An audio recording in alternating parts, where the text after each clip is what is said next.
juga data panel. Terus yang belum itu data cross section ya. Cross section sama time series yang menggunakan teknik yang lebih komprehensif. Nah, untuk hari ini kita bahas dulu yang data time series. Time series itu merupakan salah satu jenis data yang sering kita jumpai. Banyak sekali mahasiswa yang menggunakan data time series untuk skripsinya.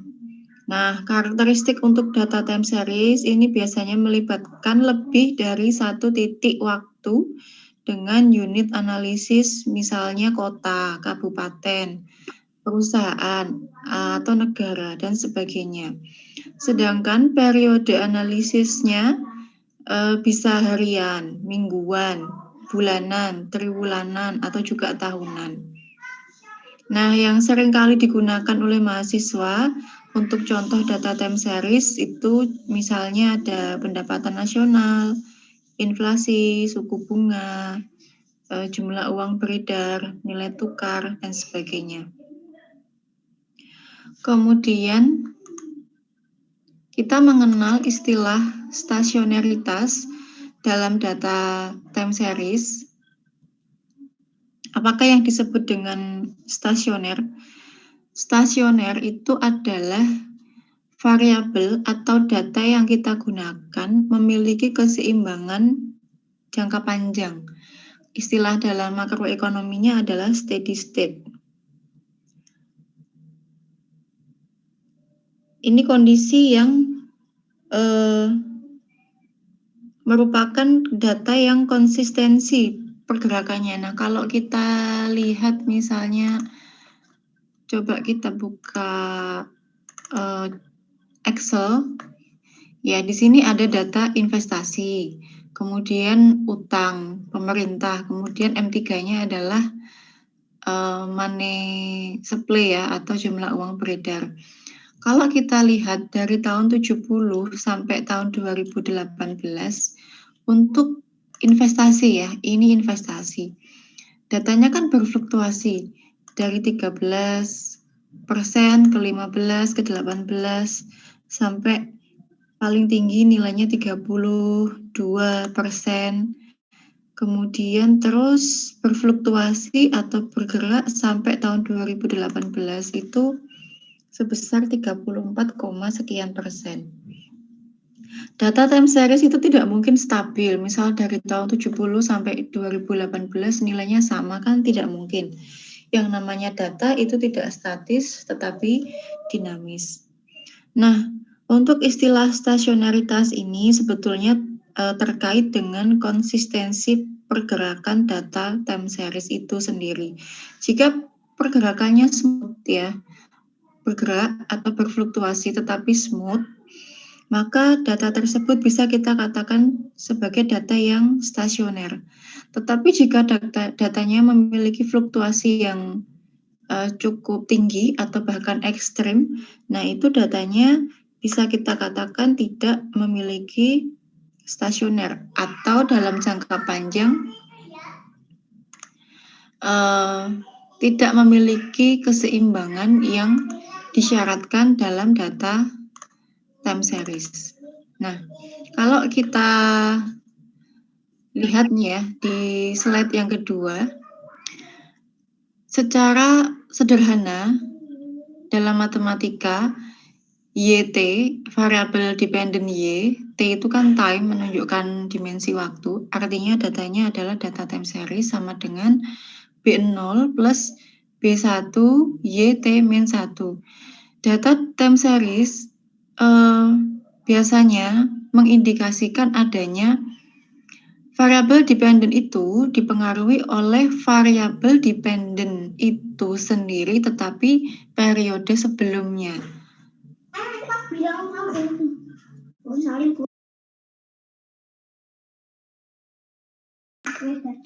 Misalnya tadi data yang kita pakai itu adalah data tahunan ya, dari tahun 70 sampai 2018.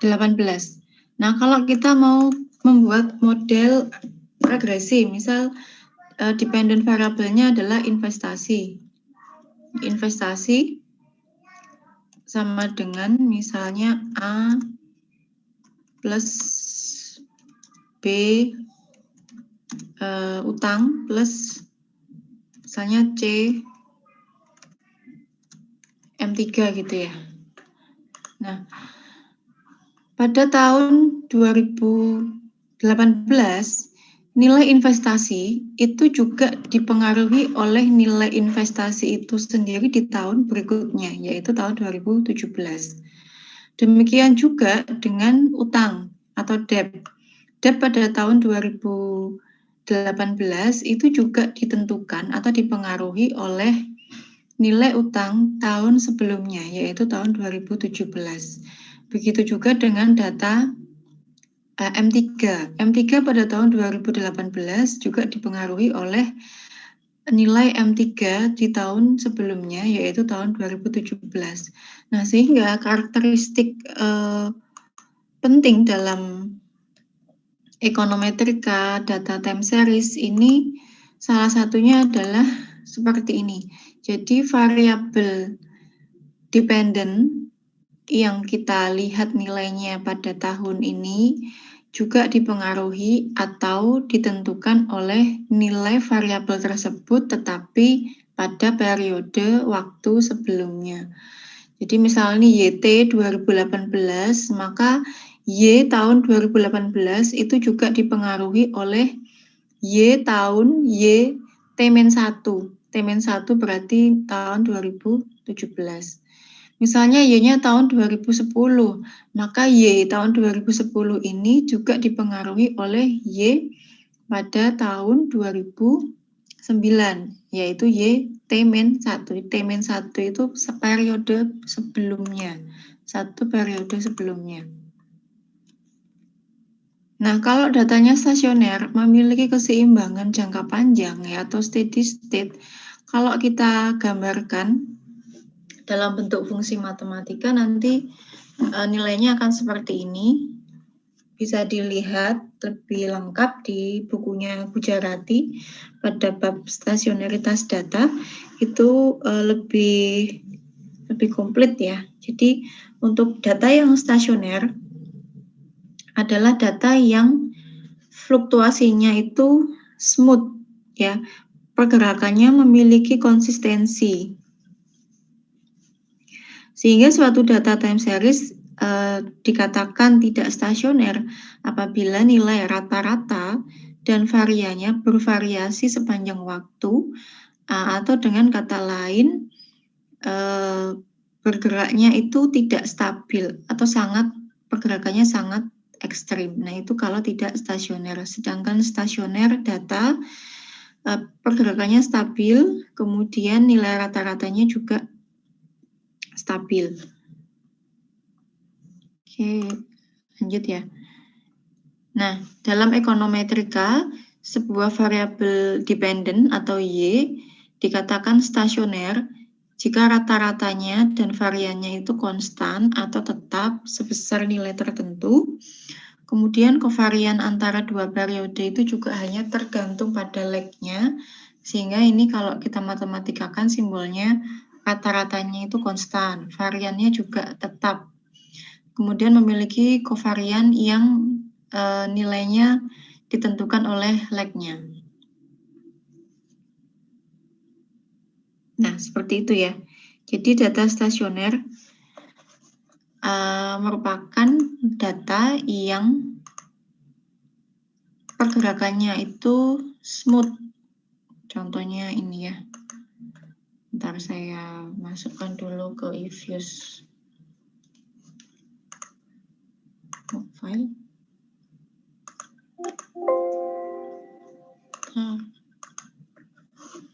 Saya buka eViews.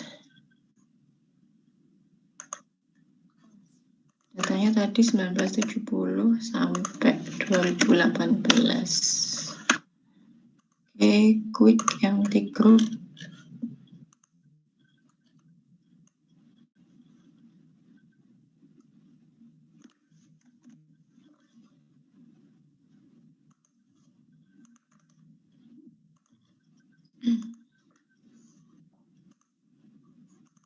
Ya. Misalnya kita akan melihat stasionaritas investasi ya. Nilai investasi apakah memiliki stasionaritas atau datanya itu pergerakannya smooth. Ini kita open aja, kemudian bisa di view. Cara yang paling gampang untuk melihat datanya itu stasioner atau tidak bisa dengan grafik. Namun metode grafik ini tentu tidak sahih ya. Itu tidak valid ya. Ini hanya gambaran awal. Jadi untuk menilai apakah data itu stasioner atau tidak ada ujinya, tetapi untuk overview di awal bisa kita lihat dari gambarnya. Nah, kalau gambarnya seperti ini dugaannya datanya tidak stasioner karena pergerakannya kan ini cukup drastis ya, ini naik turun. Kemudian naiknya cukup tajam, turunnya agak curam juga, naik lagi agak tajam, turun lagi, naik lagi sedikit, turunnya curam sekali, kemudian naiknya juga cukup ekstrim. Nah, kalau sekilas kita lihat dari gambar ini datanya tidak stasioner karena pergerakannya tidak smooth. Tapi ini hanya overview-nya saja ya di awal. Apakah datanya nanti benar tidak stasioner atau memang sudah stasioner, perlu kita lakukan uji. Misal kita lihat yang M3 ya, JUB M3, kita lihat polanya dulu dengan gambar. Oke. Nah, kalau data JUB ini sekilas datanya juga nggak stasioner. Ini kan ini smooth sebetulnya. Dari tahun 70 sampai 85 ini smooth, naik tapi pelan-pelan. 90 agak drastis, kemudian ke tahun 2000 tinggi sekali kenaikannya. Kemudian langsung turun-turun tahun 2000 sampai 2010 ini mengalami penurunan yang ya lumayan. Kemudian bergerak lagi dari tahun 2010 sampai 2017 itu smooth. Nah, ini dugaannya kalau dari gambar datanya nggak stasioner juga karena pergerakannya nggak smooth ya, nggak stabil. Coba satunya lagi utang nih. Kalau yang utang,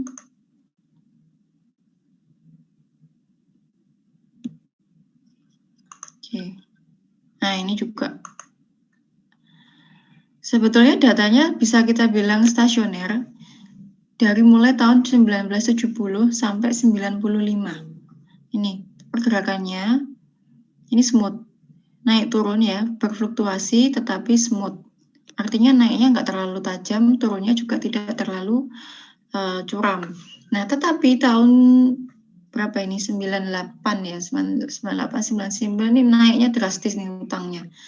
Dari sini langsung menanjak tinggi sekali. Kemudian turunnya juga langsung ekstrim di tahun 2001. Terus melandai sampai tahun 2017. Nah, datanya bisa kita katakan stasioner itu dari tahun 2004 ini atau 2003 ini, 2003 sampai 2017 ini juga smooth. Maksudnya dia berfluktuasi, berubah atau bergerak, tetapi nilainya smooth ya, perubahannya tuh tipis-tipis gitu, stabil. Dari tahun 1970 sampai 97 juga pergerakannya smooth atau stabil. Nah ini yang di sini. Kalau ini bisa dibilang datanya stasioner, walaupun di tahun 97 sampai 2000 ini mengalami nilai fluktuasi yang sangat ekstrim. Nah, ini hanya sekilas kita melihat stasionaritas data dari grafik ya, dari grafnya. Tentu ini tidak bisa kita jadikan landasan dalam menilai apakah sebuah variabel atau data itu memiliki stasionaritas atau tidak. Yang valid adalah dengan menguji. Oke, tapi secara umum seperti itu gambarannya. Kalau datanya stasioner, maka pergerakan datanya itu smooth, sedangkan kalau datanya tidak stasioner, maka pergerakan datanya itu agak fluktuasinya agak ekstrim ya. Oke, kita lanjut dulu. Nah, data non-stasioner. Data non-stasioner adalah data yang tidak memiliki stasionaritas. Kondisinya bagaimana? Kondisinya bisa dalam dua hal. Yang pertama, simple random walk. Simple random walk ini merupakan kondisi yang biasanya kita hadapi dalam data time series yang dinyatakan sebagai sebuah kondisi di mana ekspektasi ke depan adalah hasil dari ekspektasi sekarang ditambah variabel error term. Nah, jika kita ingin melakukan peramalan suatu periode ke depan dengan proses random walk, maka peramalannya perlu kita uji terlebih dahulu varian errornya, kemudian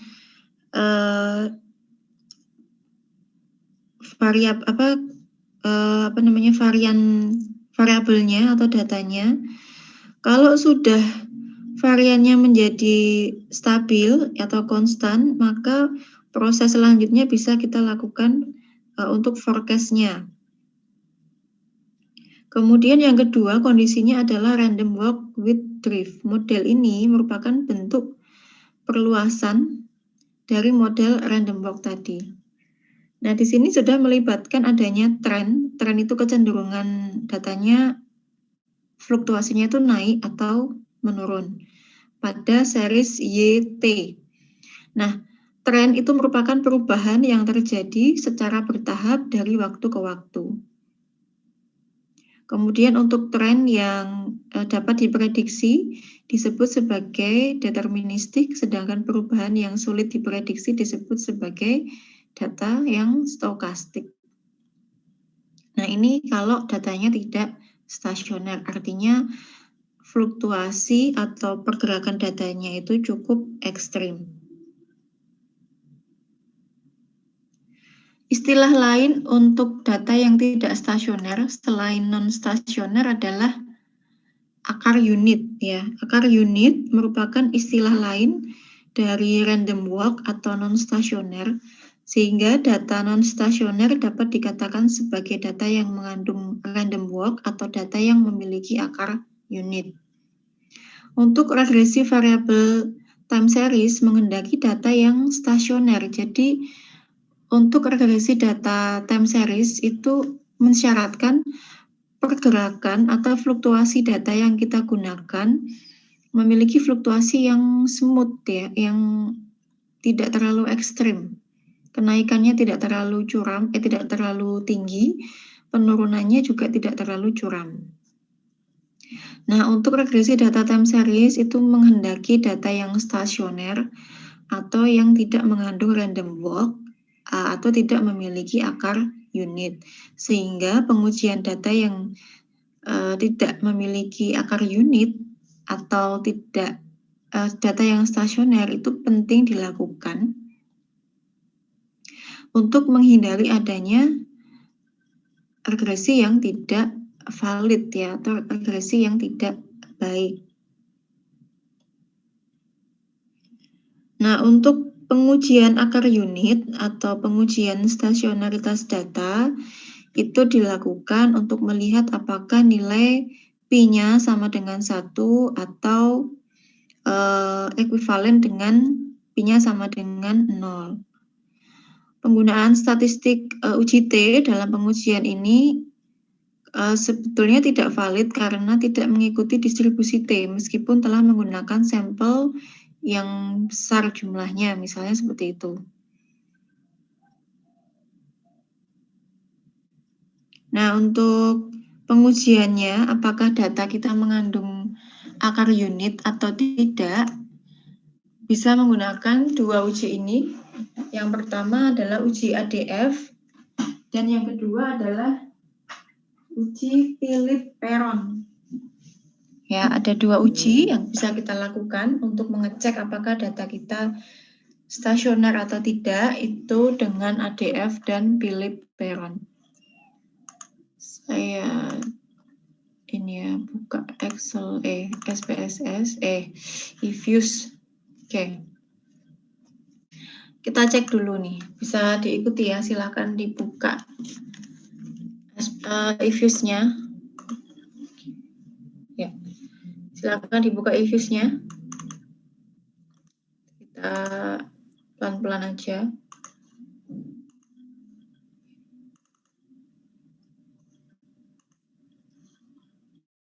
Ini saya tutup dulu ya, biar oke. Ya.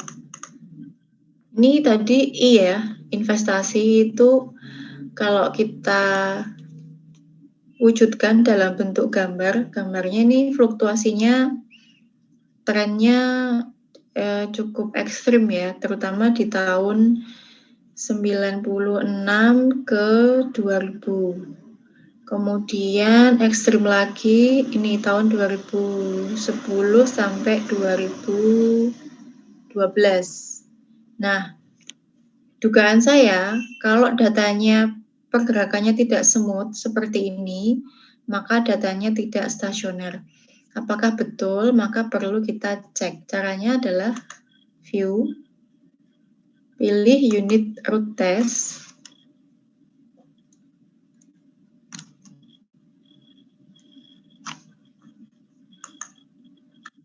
sudah, oke, view, pilih unit root test. Tadi ada 2 ya, ada ADF, Augmented Digifuller, sama pilih Perrons. Boleh menggunakan salah satu, boleh ADF, boleh pilih Perron, atau boleh keduanya. Sebetulnya untuk data time series, untuk skripsi itu sudah cukup kalau menggunakan ADF test. Tetapi ADF ini kemudian disempurnakan oleh pilih Perron test. Nah, maka nanti misalnya kalau membuat skripsi, mau dicek stasionaritas datanya menggunakan ADF saja boleh, atau pilih Perron saja boleh, atau dua-duanya ADF dan pilih Perron juga boleh.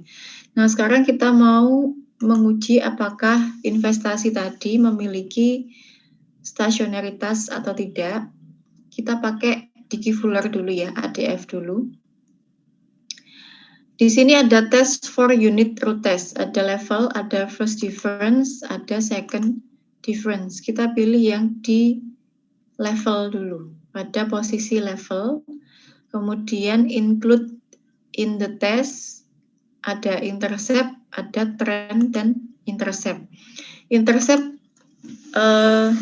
masih ingat ya, intercept itu adalah konstanta, jadi konstantanya termasuk akan dihitung, atau pilih trend and intercept. Kalau trend and intercept ini lebih baik karena kita akan tahu di sini sudah memasukkan tren datanya, apakah naik, turun, dan sebagainya, plus intercept-nya berapa. Nah, kita pilih yang level, intercept dulu boleh, kemudian untuk maksimum lag-nya, di sini sudah otomatis dari eFuse ada 10, misal mau maksimal lag-nya 2 pun nggak masalah ya, maksudnya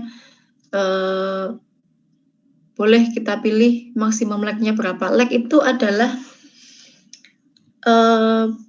kalau lag-nya 2 berarti kita akan melihat pengaruh investasi 2 tahun sebelumnya. Kalau kita sekarang sampai tahun 2018, berarti kalau maksimum lag-nya 2, berarti investasi tahun 2018 ini juga dipengaruhi oleh investasi tahun 2017 dan 2016. Kalau tadi lag-nya kita ngikutin eFuse 10, berarti untuk investasi tahun 2018 itu juga ditentukan oleh investasi 10 tahun sebelumnya. Berarti dari tahun 2008, 9, 10, 11, 12, 13, 14, 15, 16, 17. Jadi 10 tahun. Nah, untuk pemilihan maksimum lag, biasanya kita mengikuti yang disediakan oleh eViews.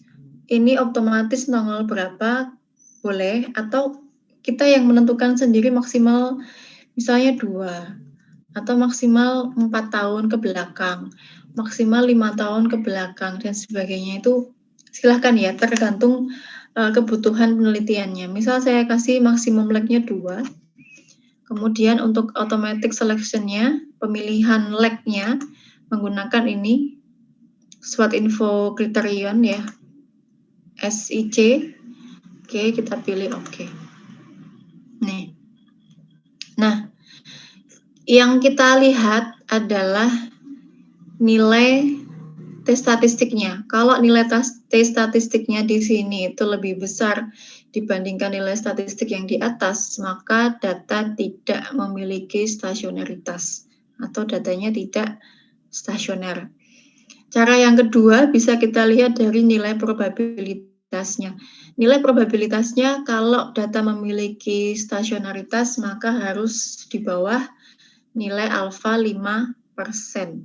Nah, kalau kita lihat probabilitasnya ini 0,3, di atas 0,05 ya, maka dengan demikian investasi untuk uji pada level itu tidak memiliki stasionaritas data atau datanya tidak stasioner. Terus supaya stasioner bagaimana? Bisa kita cek stasionaritasnya di first difference yang ini. Ya, first difference. Jadi kalau kita belajar matematika itu kan ada turunannya ya. Dulu belajar logaritma, kalkulus, cara kita mereduce form sebuah rumus supaya bisa dikerjakan fungsi itu. Nah, itu kan bisa kita turunkan. Nah, sama juga dengan data yang akan kita gunakan ini. Kalau dia tidak stasioner pada level, maka data kita uji pada tingkat first difference. Kita pilihnya tadi apa? Intercept and trend ya. Maksimum lag-nya 2, tipe tesnya ADF. Coba kita oke. Nah, ini dia. Cara lihatnya apakah datanya sudah stasioner atau belum, itu kita bisa lihat di nilai probabilitasnya. Kalau sudah di bawah 5%, maka data ini adalah stasioner. Ya. Ini ada D. D itu adalah diferensi tingkat 1. I adalah investasi, has a unit root. Jadi ini data investasinya ternyata stasioner pada first difference.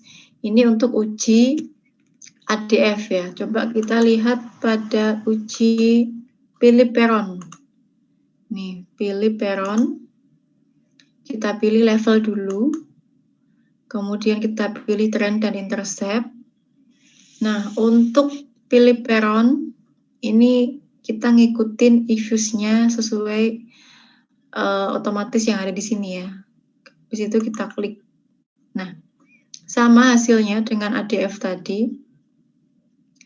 Datanya tidak stasioner karena nilai probabilitasnya di atas 5%. Ini kalau kita cek di level ya. Sekarang kita coba stasionaritasnya pakai Philip Perron di first difference.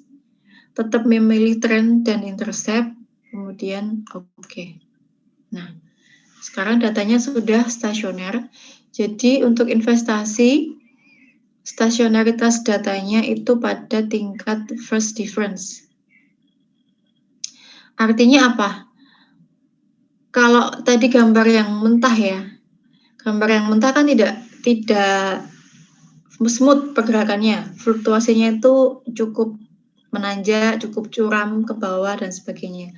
Nah, bagaimana gambarnya setelah data investasi ini stasioner? Coba kita lihat gambarnya. View, grab.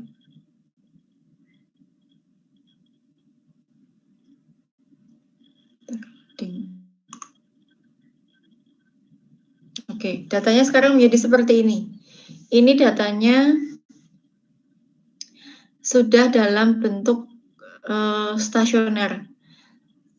Menjadi seperti ini gambarnya. Jadi tetap ada fluktuasinya dari tahun 70 sampai berapa ya ini? 83 itu smooth, naik dikit, smooth lagi, naik dikit, turun lagi, agak curam, smooth lagi, naik lagi, smooth lagi. Nah, ini gambarnya sesudah datanya stasioner ya. Kemudian misalnya yang utang nih. Ini data utang sebelum kita cek stasionaritas datanya ya. Nah, bagaimana kita yakin bahwa data ini, kalau dugaan saya ini nggak stasioner. Supaya stasioner, kita lihat dulu dengan uji unit root test. Kita pilih ADF dulu, di level dulu ya. Kemudian trend dan intercept. Maksimum lag-nya kali ini saya ngikutin EView saja sampai 10 tahun sebelum tahun 2018. Oke, ya ternyata datanya tidak stasioner. Ini nilai T statistiknya lebih besar dibandingkan nilai statistik yang ADF ini di atas. Kemudian probabilitasnya 0,3, ini di atas 5%, sehingga datanya tidak stasioner pada level. Gambarnya kayak gimana?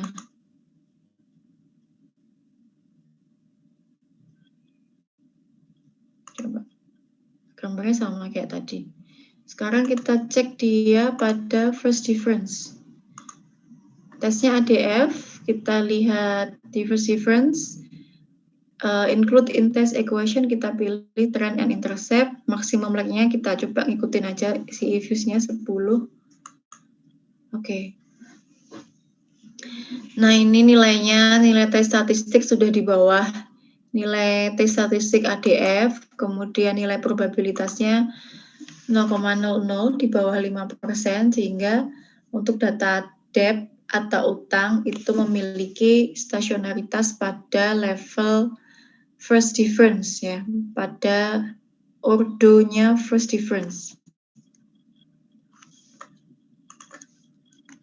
Oke, gambarnya coba kalau dia sudah stasioner seperti apa.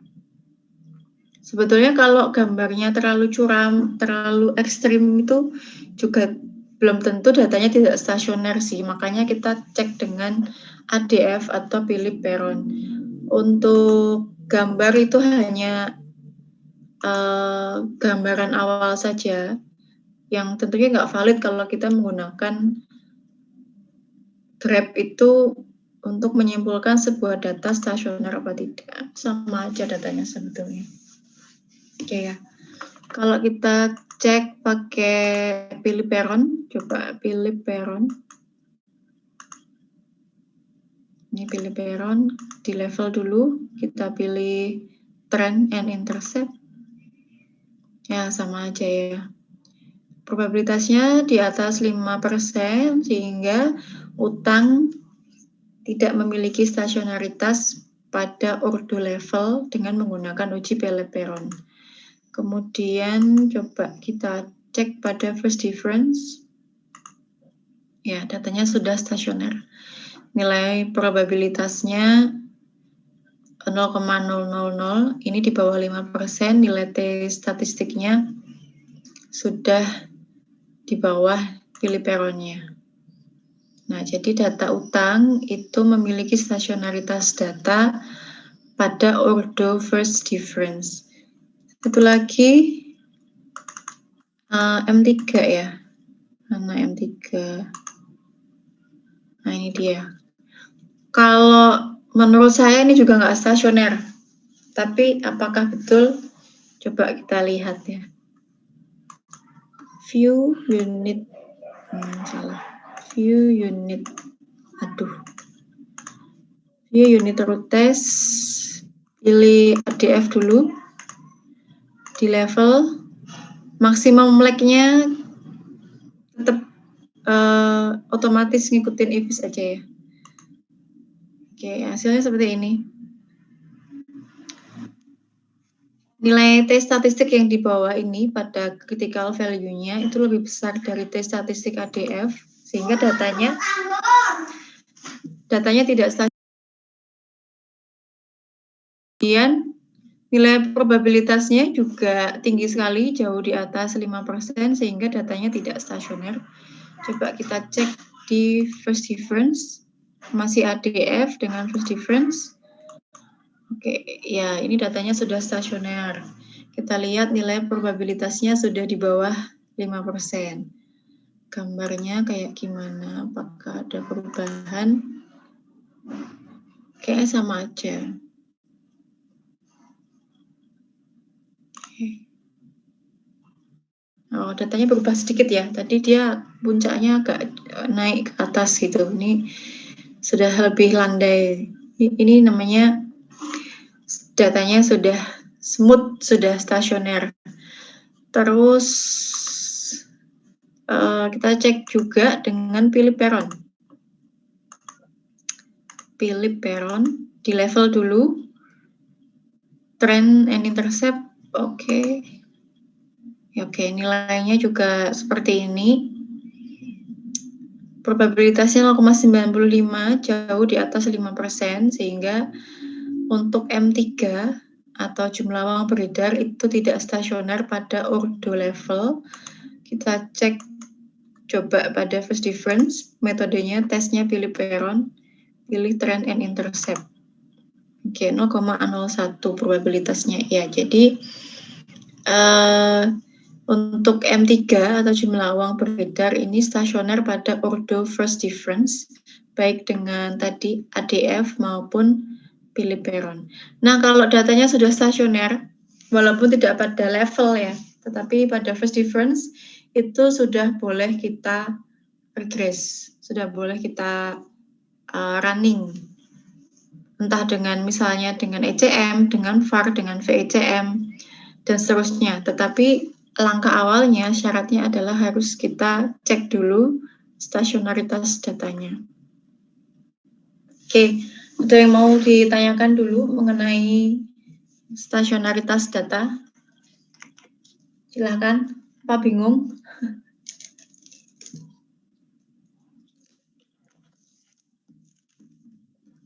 Ya, silakan kalau ada yang mau ditanyakan.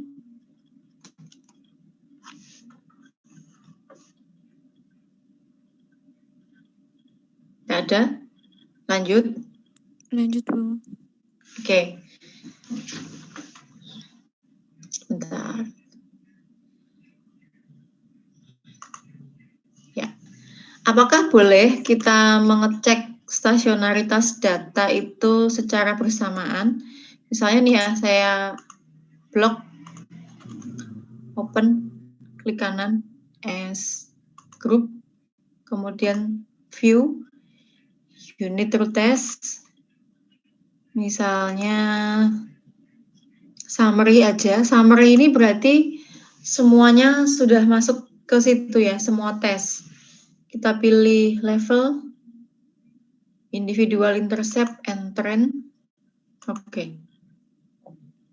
Nah, ini adalah cara menguji stasionaritas data secara kelompok ya, secara bersamaan semua variabel kita cek.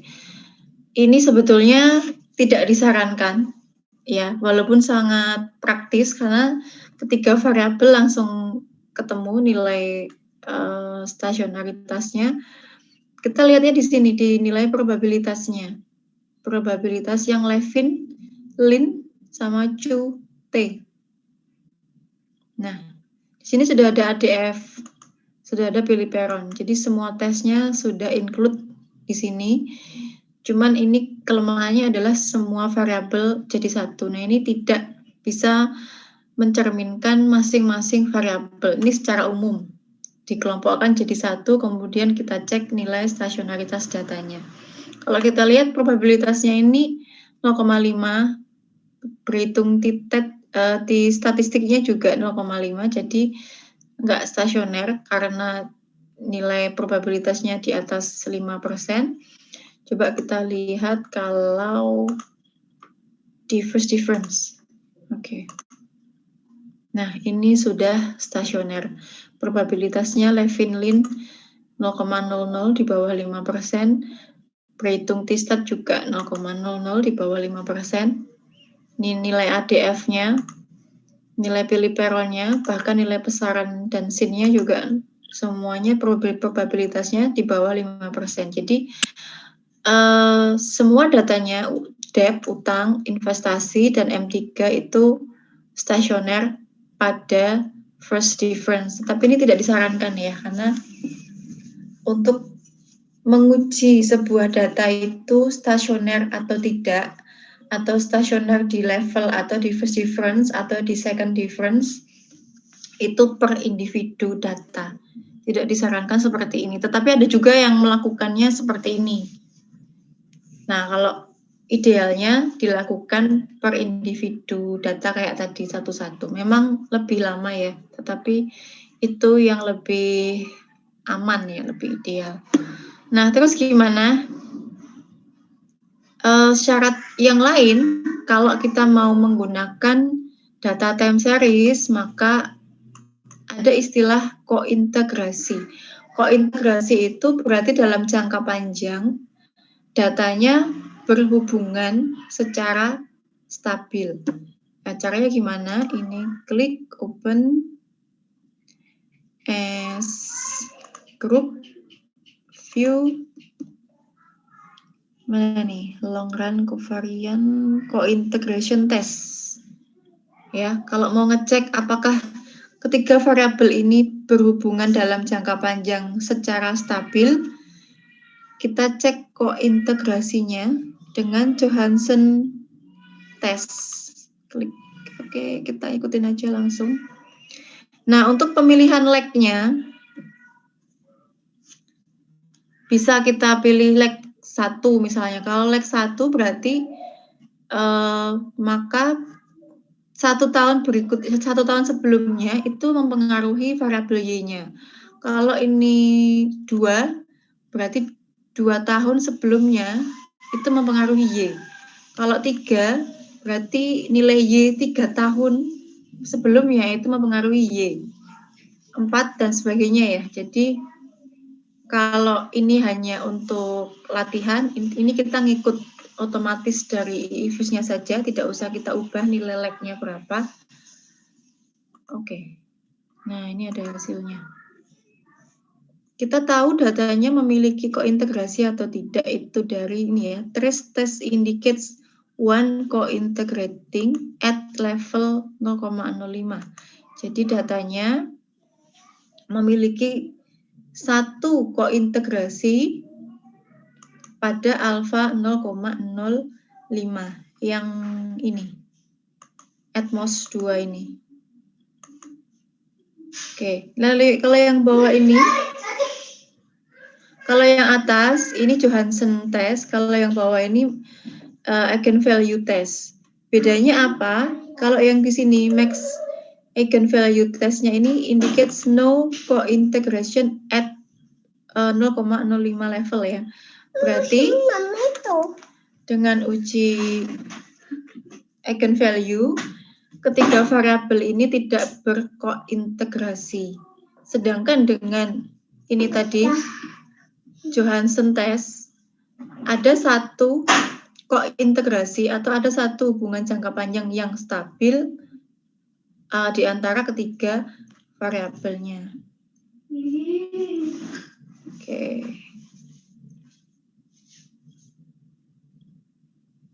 Ya. Nah, minimal satu saja yang berkointegrasi itu sudah boleh dilakukan untuk regresi ya. Kalau sudah tadi unit root test-nya sudah kita lakukan, semua datanya itu stasioner pada first difference, kemudian ini juga lolos kointegrasi, minimal ada satu kointegrasi, maka bisa kita lakukan regresi sekarang. Quick estimate equation, variable dependennya I, kemudian C, kemudian apa tadi? M3 sama depth ya. Nah, baru kita regress.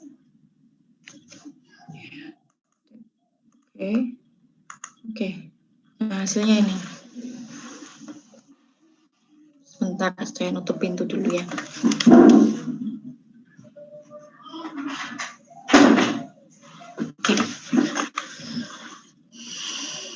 Nah, jadi langkahnya seperti itu ya. Kalau untuk time series, kita cek dulu stasionaritas datanya, fluktuasinya atau pergerakan datanya itu smooth apa tidak. Datanya stasioner pada ordo level atau ordo difference, bisa first difference, bisa second difference. Bahkan ada yang third difference, tapi views cuma sampai second difference. Kemudian kointegrasinya kita cek dulu, baru kita regress. Hasilnya M3 CUP itu signifikan mempengaruhi investasi, tandanya positif. Sesuai nggak sama hipotesisnya? Teorinya itu gimana? M3 CUP berpengaruh apa terhadap investasi? Positif atau negatif? Apa kalau di makro? Jumlah uang beredar itu mempengaruhi positif atau negatif terhadap investasi? Masih ingat nggak? Kurva ISLM, ada CUP, ada investasi. Ada yang ingat? Apa hubungannya antara jumlah uang beredar dengan investasi? Kalau ini positif koefisiennya. Jadi semakin tinggi jumlah uang beredar, investasinya juga semakin banyak, semakin tinggi. Nah, jadi di sini hasilnya CUP terbukti signifikan positif berpengaruh terhadap investasi. Sedangkan utang, ya debt itu utang publik tadi, utang pemerintah, juga signifikan mempengaruhi investasi tetapi negatif. Kalau utang ini betul ya, secara teori dia pengaruhnya negatif terhadap investasi, karena investor pasti akan melihat rasio utang terhadap GDP. Kalau utangnya tinggi, GDP-nya tidak terlalu besar, ya investor nggak mau menanamkan modalnya, tidak mau investasi.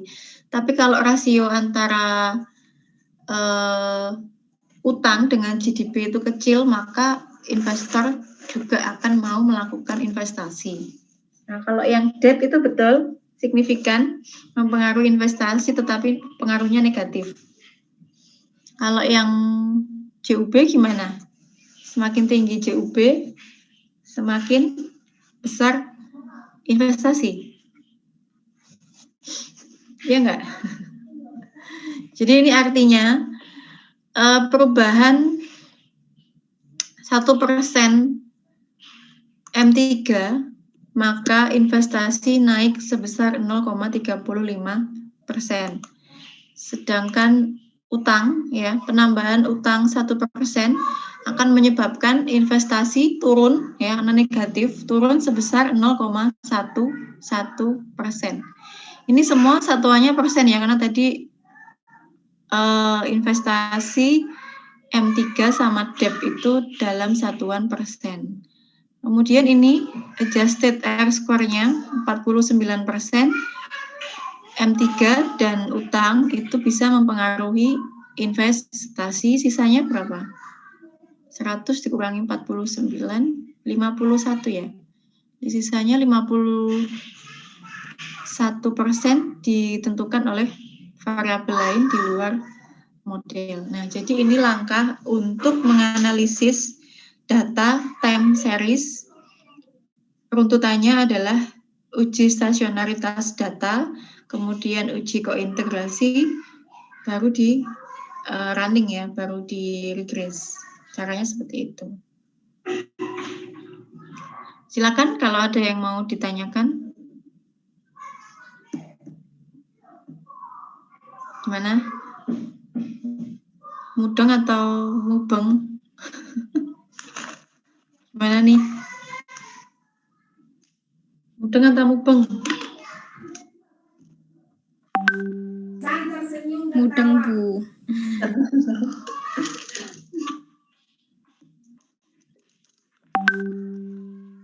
Oke, kalau gitu kita lanjutkan ya. Nah, salah satu metode regresi time series itu ada istilahnya, sebentar, kita carikan mana ya. Sebentar ya, kita carikan anunya, PPT-nya di mana. Oke, ini dia.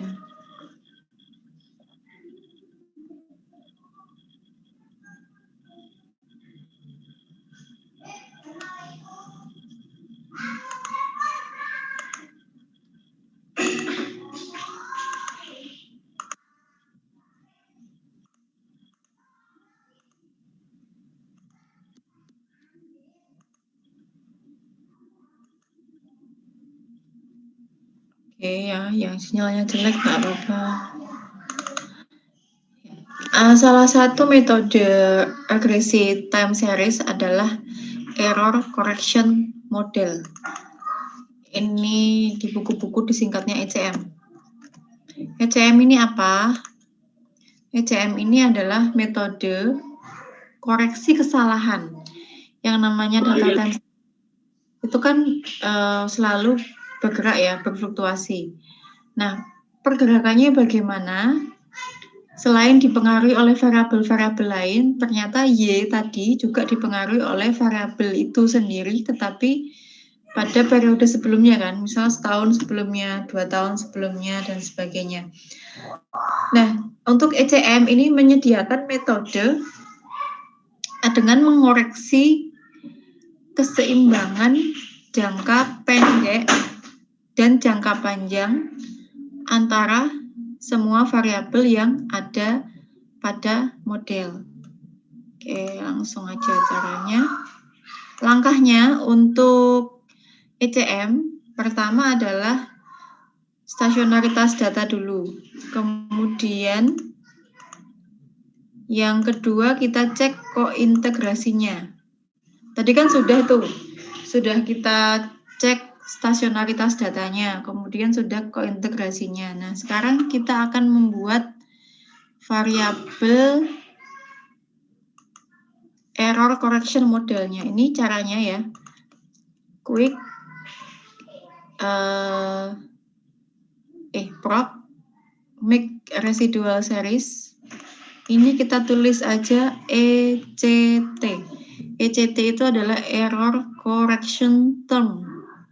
Jadi judulnya error correction model atau ECM.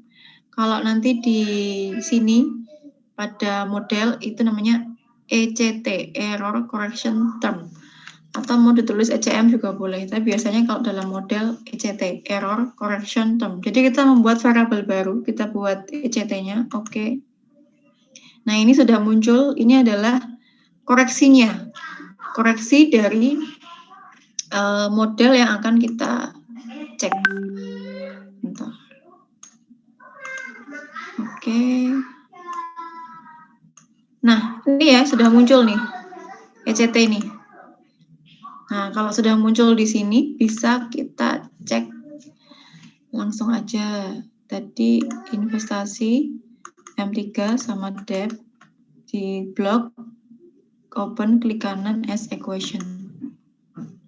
Nah, tadi kan datanya itu stasioner pada derajat first difference ya, bukan di level yang, maka caranya kita tambahkan keterangan diferensi 1 di depan investasi, kemudian diferensi 1 di depan M3, diferensi 1 di depan utang, kemudian ECT min 1. Min 1 itu lag-nya 1. Jadi tahun sebelumnya, setahun sebelumnya. Kemudian C ya. Jangan lupa ini ada diferensi 1 dalam kurung investasi, diferensi 1 M3, diferensi 1 utang, kemudian error correction term-nya dalam kurung min 1. Kalau nanti diferensi 2 berarti kurungnya kita tambah 2. Karena tadi datanya semuanya stasioner pada ordo first difference, maka kurungnya cuma 1. Dan jangan lupa kita tulis D. D itu first difference ya. Kalau sudah metodenya least square, oke. Ini adalah hasilnya. Hasilnya, kayaknya ini saya tulis saja. Bentar. Tak copy dulu. Ctrl C. Oke, saya buka Excelnya tadi dulu ya. Ini ya. Nah, tak copy di sini. Yes. Oke. Sudah kelihatan ya Excelnya ya. Nah, ini cara membacanya sama kayak tadi. Kalau M3 berarti probabilitasnya kan 0, ini ya. Yang kita baca ini nilai probabilitasnya. Oke. M3 itu probabilitasnya 0,01 di bawah 5%. Jadi JUB atau M3 berpengaruh signifikan dan tandanya positif ya. Positif mempengaruhi investasi. Terus utang, debt. Debt berpengaruh. Oh, nggak berpengaruh ya, berubah ini. Jadi debt, utang itu probabilitasnya 0,3635. Ini jauh di atas 5% dan 10%, sehingga utang tidak berpengaruh terhadap investasi.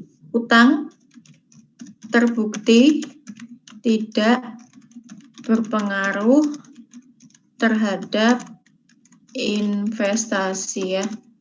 Dan tandanya, tanda koefisiennya negatif ya, sesuai dengan teorinya. Nah, terus ini yang ECT-1 ini apa?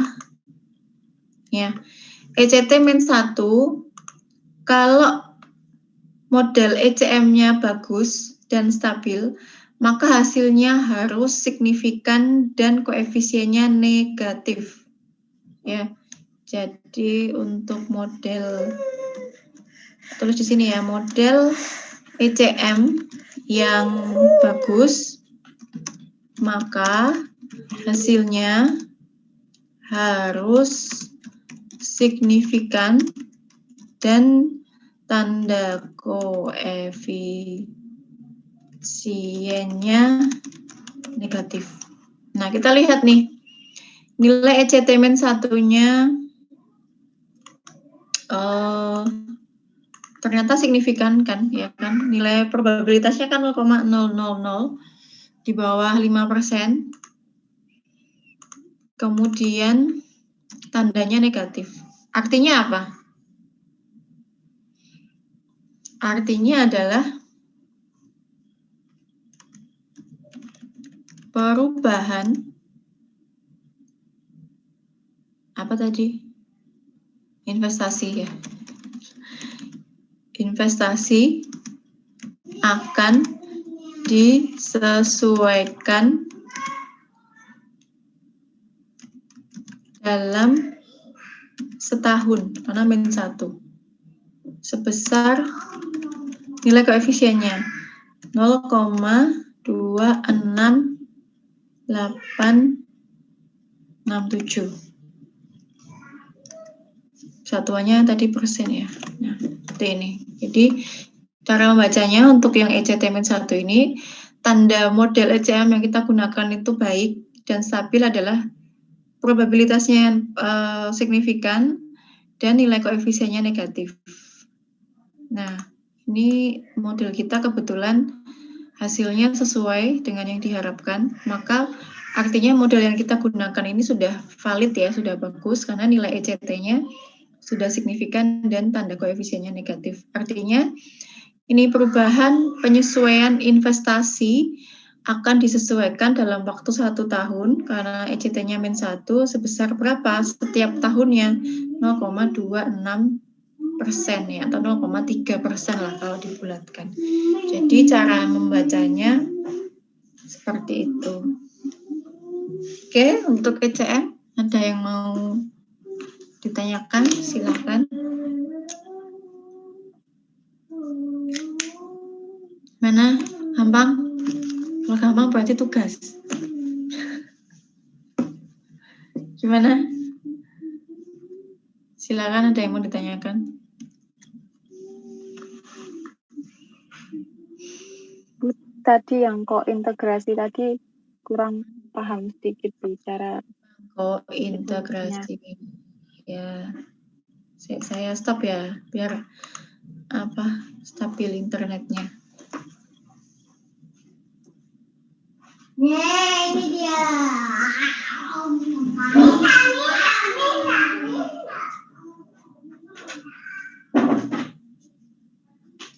Sebentar. Ya. Untuk kointegrasi itu sebetulnya kita akan melihat apakah datanya itu memiliki hubungan jangka panjang yang stabil. Untuk pengujian kointegrasi dilakukan terhadap data atau variabel time series.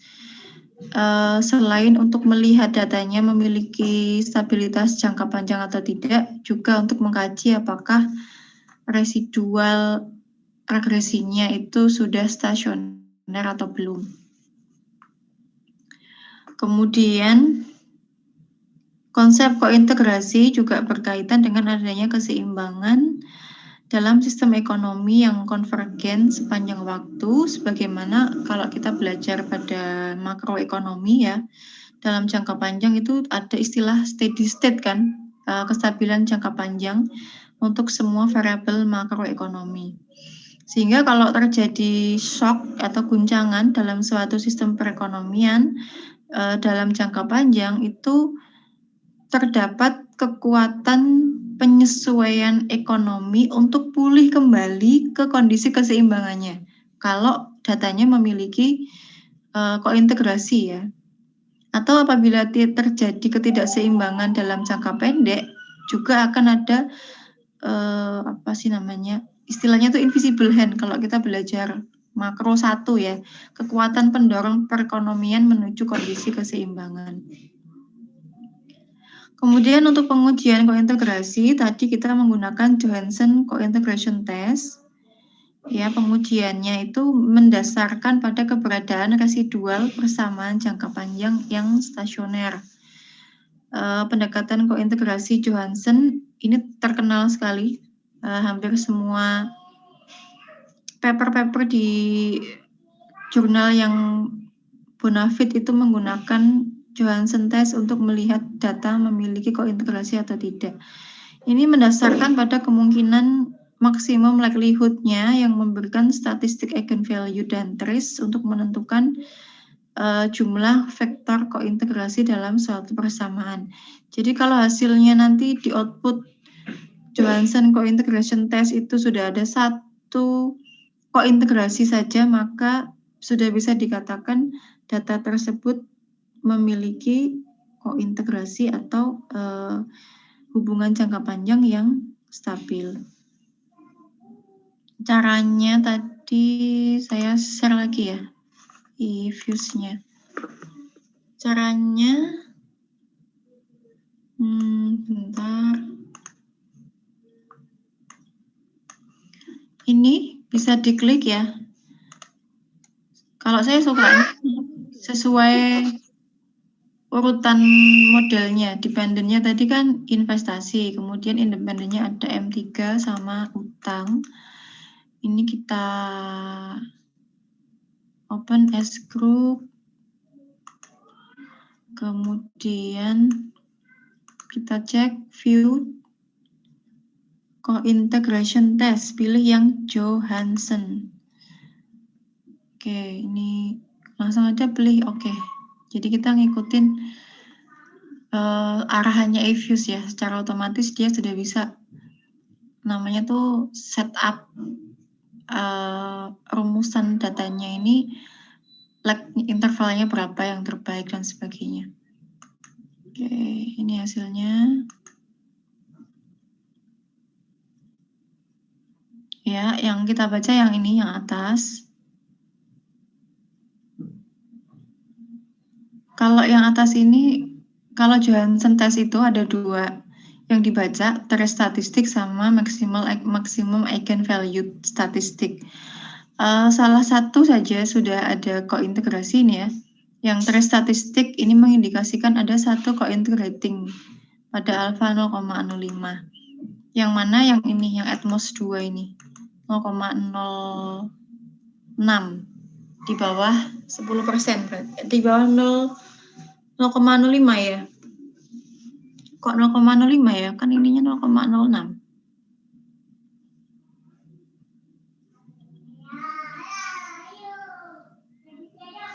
Berarti yang non, yang apa, berkointegrasi, yang non 0,04 di bawah 0,05. Dari hasil trace statistik ini ada satu kointegrasi hubungan jangka panjang yang stabil antara ketiga variabel. Kemudian yang ini, yang bawah, maksimum eigenvalue statistik ini tidak ada yang berkointegrasi ya. Probabilitasnya ini tinggi-tinggi ini, 0,08, 0,4, 0,06. Untuk nilai trace statistik atau maksimum eigenvalue statistik ini boleh salah satu saja yang berkointegrasi, itu sudah boleh kita gunakan untuk menyimpulkan datanya terkointegrasi. Gitu Mbak, yang dibaca yang atas ini. Jadi untuk kointegrasi itu kita melihat hubungan jangka panjang di data yang akan kita olah. Hubungan jangka panjangnya itu stabil atau tidak, seperti itu. Gimana? Ada lagi?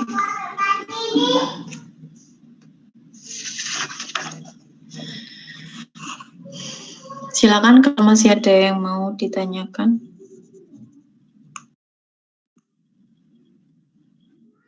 Sambil dicoba ya. Sudah saya kasih kan, boleh dicoba beda apa sama hasilnya dengan yang saya pakai.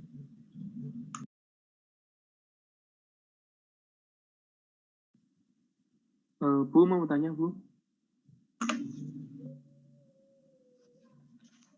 Silakan Mas. Yang di awal tadi, maaf tadi ketinggalan. Bedanya level sama different tadi apa Ibu ya? Bedanya level sama difference. Kalau level itu, ini sebetulnya bisa kembali ke matematika ya. Matematika dulu waktu belajar kalkulus. Kalkulus atau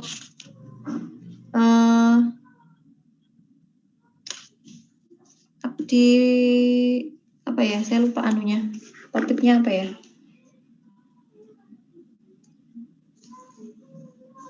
Bentar, kalau di ordo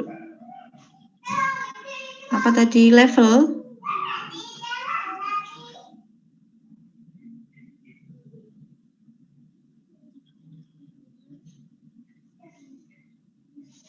itu datanya, sebentar,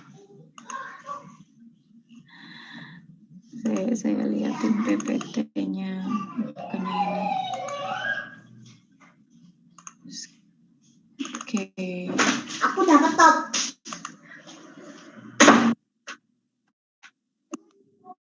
Yang ini. Nah, untuk ordo, simpelnya aja ya, biar gampang dipahami. Ordo itu datanya seperti ini, Mas. Jadi nilai Y tahun 2018 itu juga dipengaruhi oleh nilai Y tahun 2017, P-1. Nah, kalau datanya stasioner pada level itu nilai Y rata-rata B0 per 1 min B1. B0 ini tadi adalah konstanta, B1-nya adalah slope ya, atau koefisien. Artinya nilai ini nih. Nah, dalam jangka panjang memiliki keseimbangan di ordo. Ya, ini aja. Pada matematik ini, pada rumus ini. Kalau di first difference nanti diturunkan lagi. Jadi rumus ini harus kita turunkan lagi. Baru data itu mengalami stasionaritas. Jadi stasionaritas datanya itu sudah di rumus yang kedua, sudah diturunkan. Kalau di second difference berarti diturunkan lagi rumusnya. Kayak dulu kita belajar matematik di topiknya pendapatan nasional 4 sektor itu ya. Kan ada Y sama dengan C plus I plus G plus X min M, itu kan bisa di reduce form, diturunkan. Nah, kayak seperti itulah. Supaya mendapatkan perhitungan yang stasioner itu tidak harus pada rumus ini. Jadi bisa diturunkan lagi. Nanti baca aja di Gujarati atau di bukunya Agus Widarjono, itu ada penjelasannya, Mas. Supaya kita tahu bedanya level sama diferensi. Seperti itu ya. Oh, iya Bu, makasih Bu. Kalau belum maaf mau tanya. Bisa dicari di buku ya. Gimana Mbak? Itu kan semua datanya itu yang tadi diujikan sama, signifikannya itu di first difference semua. Nah, misalnya kalau ada data yang salah satunya itu enggak signifikan di first difference, itu gimana Bu? Gimana? Di level apa? Masih? Iya, misalnya ada 3 data, terus yang 2 itu udah signifikan di tingkat first difference atau di tingkat level udah signifikan, tetapi ada 1 data lagi yang tidak signifikan di sama dengan 2 data tersebut, itu ujinya gimana Bu? Kalau untuk ECM tidak boleh datanya memiliki stasionaritas pada level, harus pada first difference. Itu kalau ECM ya. Jadi nanti kalau skripsi membuat skripsi dengan metode ECM, kok datanya ada yang di stasioner di level, itu nggak boleh dengan ECM. ECM itu hanya boleh dilakukan jika datanya stasioner pada first difference dan memiliki kointegrasi. Jadi kalau datanya tidak berkointegrasi nggak boleh ke ECM. Ya biasa, regresi biasa kayak tadi Mbak. Itu ya, jadi saya tulis di sini misalnya. Jika data stasioner pada level, ini kita cukup menggunakan ya udah regresi biasa, regresi berganda. Ya. Kemudian jika data stasioner pada first difference, yang kita pakai adalah ya bisa ECM, bisa ARDL, bisa VAR, bisa VECM, dan seterusnya. Kalau jika data stasioner pada second difference, nah ini udah nggak ada artinya Mbak. Data ekonomi kalau stasioner pada second difference itu sudah tidak bermakna. Jadi hindari data yang stasionaritasnya pada second difference, karena ini sudah nggak bermakna lah. Maksudnya kita sudah mentransformasi dia lebih dari 2 kali. Jadi tidak dianjurkan untuk mengolah data yang stasioner pada second difference. Kayak ARDL ini, Ini kalau datanya ada yang di second difference nggak boleh juga. Kalau misalnya ya, kalau ECM itu harus di first and first gitu sih. First and second boleh, second difference ya. Kalau RDL ini di level boleh dan first difference. Nah, tapi kalau di second difference RDL nggak mau, nggak boleh. Jadi setiap metode itu memiliki syarat sendiri-sendiri mengenai stasionaritas data. Kalau ARDL ini misalnya, sebagian data ada yang di level, ada yang di first difference, boleh. Campuran boleh. Jadi tidak harus seragam ya. Stasionaritas datanya itu nggak harus seragam. Boleh. Tapi kalau semua datanya itu stasioner pada level, ya pakainya ini berganda biasa. Kalau ECM masih boleh second difference. Ada campurannya, misalnya ada yang di first difference, ada yang di second difference, nggak apa-apa, bisa di mix. Bisa tetap dilanjutkan dengan ECM. Nah, tapi ECM ini tadi syaratnya adalah berkointegrasi. Untuk ARDL ini juga memiliki kointegrasi. Kalau VAR beda lagi. VAR ini stasionaritas boleh di first difference dan level. Benar, kamarnya belum. Tetapi syaratnya tidak memiliki kointegrasi. Ya, jadi setiap metode itu beda-beda. Hari ini kita ECM dulu. Tolong.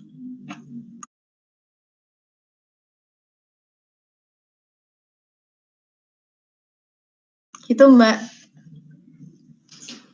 Ya Bu, berarti nanti kalau semisal menemukan data yang satu itu udah stasioner di tingkat level, terus yang satunya itu di tingkat first difference, berarti pakainya ARDL, gitu ya Bu? Iya, disesuaikan aja sesuai requirement metodenya, beda-beda soalnya. Gitu ya. Misal kita mau mengolah ECM nih, kok datanya tidak berkointegrasi? Ya nggak boleh, walaupun dia tidak stasioner pada level gitu kan. Kita pakai metode yang lain yang mensyaratkan tidak adanya kointegrasi. Seperti itu. Nah, silakan yang lain boleh tanya. Terima kasih Bu Sita. Iya, Mbak. Sama.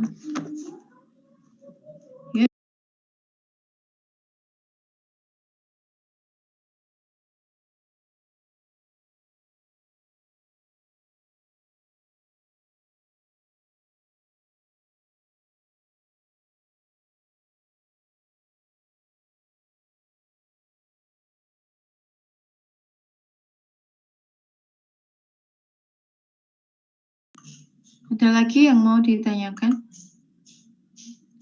Tidak ada? Sudah cukup jelas?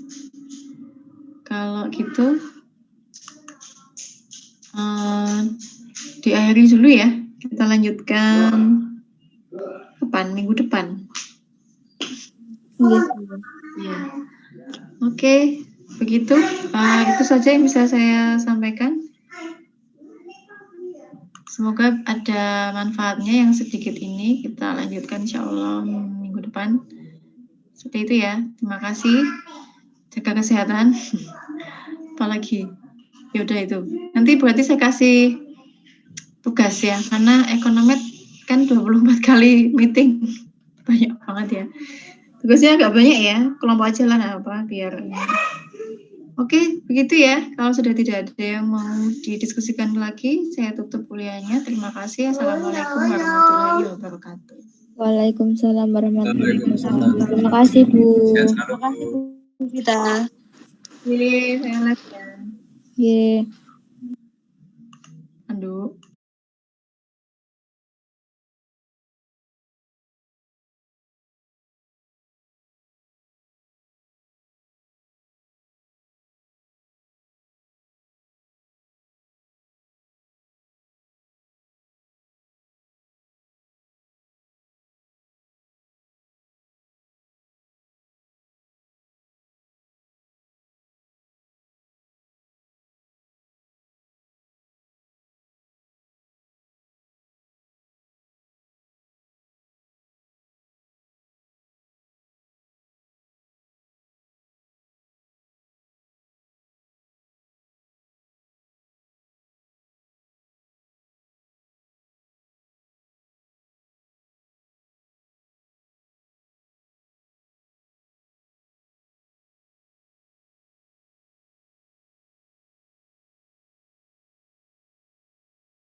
Bu.